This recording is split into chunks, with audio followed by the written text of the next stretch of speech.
de Coquimarama, en Auckland, la ciudad más grande de Nueva Zelanda y la más vibrante también. Al fondo, el volcán Rangitoto. La isla recibe también ese nombre. Al parecer surgió por una erupción volcánica en el siglo XIII. Viviendo la pandemia por COVID-19 en Auckland, Nueva Zelanda. El 22 de enero del presente año llegué con Mauricio, mi esposo, y Emanuel, mi hijo, que para ese momento tenía 4 años de edad, a Auckland, Nueva Zelanda. En un vuelo que, aunque agradable, tardó muchas horas. Una de las primeras noticias de la que nos enteramos era que en la ciudad de Wuhan, en China, había un virus con algunos casos ya confirmados y que las autoridades respectivas estaban en la procura de controlar e identificar todo lo relacionado con dicho virus. Jamás se me pasó por la mente que esa noticia sería el comienzo de lo que se convirtió después en una pandemia mundial. El mes de febrero transcurrió tan normal como fue posible. Sin embargo, con asombro e incertidumbre, leíamos y veíamos las noticias alrededor del mundo.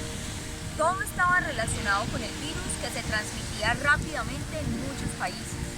Pero además, con mi familia estábamos en proceso de adaptación a un nuevo país. Entonces nuestra atención se movía en torno a él. El 11 de marzo del año 2020, la Organización Mundial de la Salud declaró que estábamos asistiendo todos a una pandemia mundial.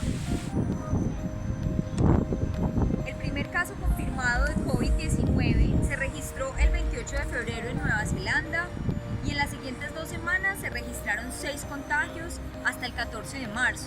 Aún así, la primera ministra Jacinda Ardern ordenó ese día que todo viajero que llegara al país, nacional o extranjero, se pusiera en cuarentena por 14 días sin excepciones, así como el veto a los cruceros, una medida difícil para un país que depende mucho del turismo.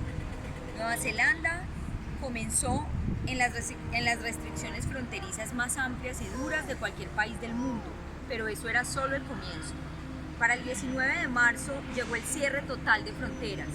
Unos días después vimos en las noticias que el gobierno presentaba un sistema de alertas de 4 niveles, que para ese momento ya estaba en el nivel 2 y el cual incluía también el cierre de cualquier espacio donde se reunieran más de 100 personas y la petición de quedarse en casa para ancianos y personas inmunodeprimidas. Durante esta semana, en la institución donde estudiaba inglés con mi esposo, ya estábamos recibiendo entrenamiento para recibir clases online, si es que fuese necesario hacer una cuarentena obligatoria, y efectivamente para el 23 de marzo Nueva Zelanda superó los 100 casos, aunque sin muertes para ese momento, y se aplicó el nivel 3 de la respuesta a la pandemia. Recuerdo que fue un lunes y cuando fui a recoger a mi hijo al preescolar, me dijeron que estuviera pendiente del correo electrónico y la página web del jardín, pues allí nos darían instrucciones a los padres de familia. Esa tarde vi las noticias sin detenerme y recuerdo mucho que la primera ministra dijo: estamos yendo duro y temprano. Solo tenemos 102 casos, pero también Italia los tuvo una vez. En ese momento lloré y me sentí muy angustiada. Teníamos 48 horas para prepararnos para el máximo nivel de alerta establecido en el protocolo, o sea, el nivel 4. Así que respiré muy fuerte, abracé a mi hijo y esposo y me senté a hacer un plan de contingencia, porque teníamos que vivir esta situación lejos de nuestro país, lejos de nuestras familias, en pleno proceso de adaptación a un nuevo lugar, un nuevo idioma, clima, comida, gente, espacio. Era mucha energía y mucho tiempo para invertir, pero no tenía tiempo de quedarme sentada llorando, así que sequé mis lágrimas, respiré profundo y comencé a actuar. El gobierno dio un plazo de 48 horas para la activación del nivel 4, llamado eliminación, el cual estableció la cuarentena obligatoria por 4 semanas para las 4.8 millones de habitantes del país. Nadie podía dejar su casa, a menos que uno de sus habitantes saliera para comprar víveres, medicamentos o acudir al médico. Solo estaba permitido hacer ejercicio, caminar o tener esparcimiento en los alrededores de la casa. También se dio la cancelación total de actividades no esenciales, lo que implicaba el cierre de escuelas, comercio, exceptuando los víveres y farmacias, industrias y servicios. Yo hice una bitácora basada en las noticias de cada día y a partir del 3 de abril los nuevos casos confirmados se fueron reduciendo día tras día hasta llegar a 0 nuevos contagios registrados. Además de las campañas sobre lavado de manos y distanciamiento social, otra de las sugerencias hechas por el plan del gobierno fue crear nuestra burbuja de contactos. Se trataba de mantener el contacto solo con las personas que vivíamos en nuestras casas, familiares o amigos, y con ellos practicar todo tipo de actividades sociales para batallar o lidiar con el encierro y sus consecuencias psicológicas. Mantener la burbuja, pienso que fue clave, además de muy controlado todo en Nueva Zelanda, tanto que el propio ministro de Salud, David Clark, fue degradado de su puesto por haber dado un paseo familiar cuando ya se había activado la cuarentena en Nueva Zelanda. Cuando salíamos en el carro a recoger el mercado que habíamos hecho por compra online, podíamos leer avisos como "Be kind, stay calm", sea amable, mantén la calma. Esa era la frase que usaba siempre la primera ministra cuando daba informes o ruedas de prensa en televisión a todo el país. El 18 de mayo regresamos a nuestras actividades cotidianas. Mi hijo regresó al preescolar y nosotros regresamos a nuestras vidas y a nuestras clases para certificación de inglés. Nueva Zelanda cantaba victoria y a la medianoche, hora local, el país se ubicó en el nivel de alerta 1, el más bajo de todo el protocolo, lo que permitió dejar atrás la mayoría de las medidas tomadas en uno de los confinamientos más estrictos del mundo. Bajo las nuevas reglas, el distanciamiento social ya no fue obligatorio y no había límites en el número de personas que se podían reunir o congregar en un lugar. Los neozelandeses que llegaban del extranjero debían hacer un aislamiento obligatorio de 14 días y la transmisión local del virus había sido eliminada. El pasado 23 de julio tuve la oportunidad de asistir a un evento muy interesante sobre la educación del futuro en el Museo de Auckland. Allí nos congregamos más de 300 personas en un evento diseñado para dar vida a la educación digital del futuro.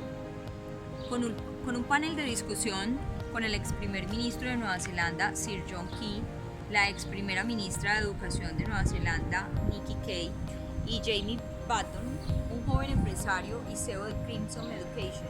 Parecía que todo volvía a la normalidad porque no había restricción para la reunión de personas ni protocolos de bioseguridad.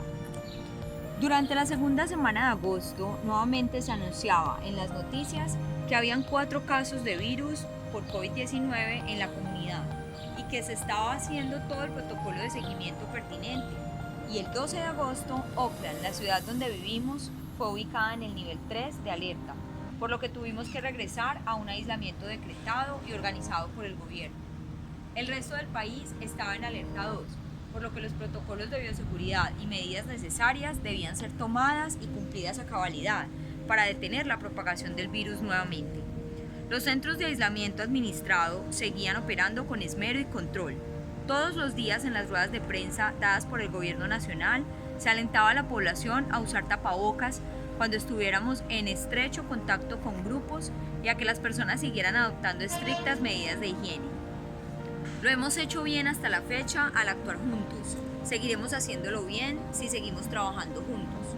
Es la frase del director del Instituto Nacional de Salud y de la primera ministra de Nueva Zelanda. Hemos podido disfrutar un poco más de la ciudad, vamos a la playa, al zoológico, a puertos cercanos, parques, centros comerciales. Tenemos reservas para ir al Hobbiton. La aldea idílica de Hobbiton es el lugar supremo para experimentar la magia de la Tierra Media en su esplendor. Visitaremos los 44 agujeros Hobbit que forman la comarca, con chimeneas humeantes y jacintos. También tenemos planeado el viaje a las fascinantes cuevas de Waitomo, que se usaron para grabar parte del audio del Hobbit, un viaje inesperado. La han descrito como una maravillosa experiencia. Muchas de las cuevas tienen estalactitas y estalagmitas adentro, y las paredes están cubiertas por luciérnagas brillantes y titilantes. En la actualidad, nuestro estilo de vida es completamente normal. Además de tener la tranquilidad de saber que la transmisión local del virus está muy bien controlada, mi hijo, que ahora tiene 5 años, va al preescolar. También asiste a clases de natación, practica ciclismo, su lengua madre es el español y su segunda lengua es el inglés. Simultáneamente está aprendiendo maorí, además conserva palabras del aprendizaje de mandarín. que inició a sus 2 años cuando vivimos en China. Es decir, que ha explorado 4 idiomas. Mi esposo y yo terminamos nuestros cursos de certificación de inglés de manera presencial. Ahora miramos el futuro con buenos ojos, con la esperanza de que todo será mejor. Como reflexión, quiero terminar citando a mi admirada Marie Curie. En la vida no hay cosas que temer, solo cosas que comprender. Muchas gracias.